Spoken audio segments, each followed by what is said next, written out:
ikaw ang dapat kabahan na baka mawalan ka ng trabaho. Baka nakakalimutan mo. Pumirma tayo ng non-disclosure agreement at nangako na hindi natin i-disclose lahat ng mga information na nasasagap natin dito sa opisina. Kung gusto mong tumagal dito, itiko mo yung bibig mo. Itiko mo yung bibig mo tungkol sa mga nadidiscovery mo, tungkol sa koneksyon ni Attorney Nilet sa mga Engano. Intindihan mo?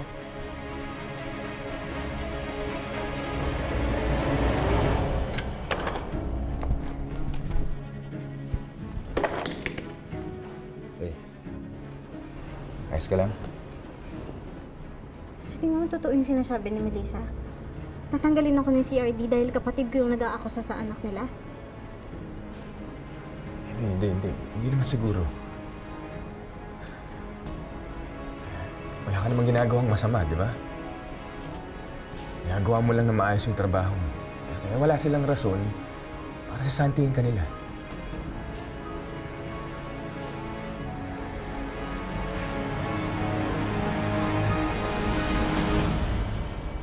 I'm going to record this for my own reference. Okay?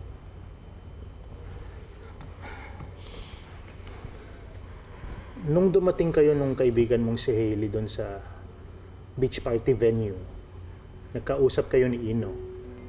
What did you talk about? Nagtalo kami. Ino was so mad at me.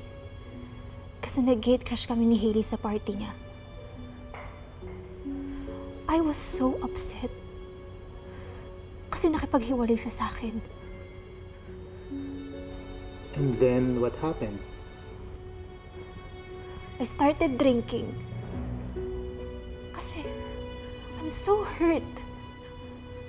Sa lahat ng sinasabi sa akin ni Ino.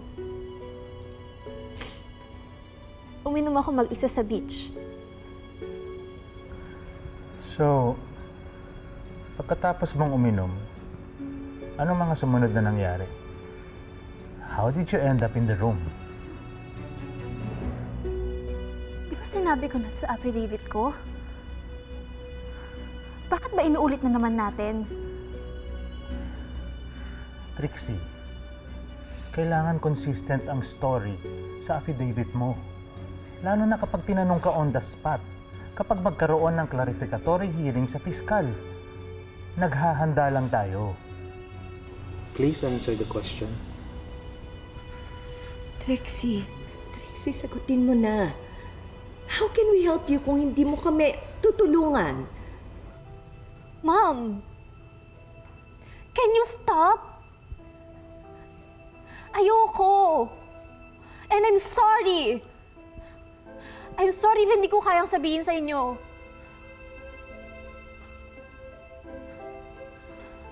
Hindi ko kayang balikan yung gabing yun.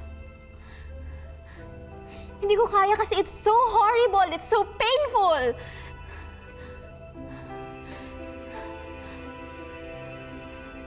I'm sorry if nahihirapan ako ikwento sa inyo. I'm sorry. I'm so sorry. Hindi ko kaya eh. At kung pipilitin niyo ako, I'm sorry, Mom. Hindi ko kaya. Ayoko. It's like experiencing that nightmare all over again. I'm sorry. Trixie! Patricia, just give her space. It's our fault. We've been pushing her too hard. Kaya nga natin siya hinahanda, di ba? Para pagdating niya dun sa korte, matapang niyang maikukwento lahat ng kahayupan at lahat ng pambababoy na ginawa sa kanya.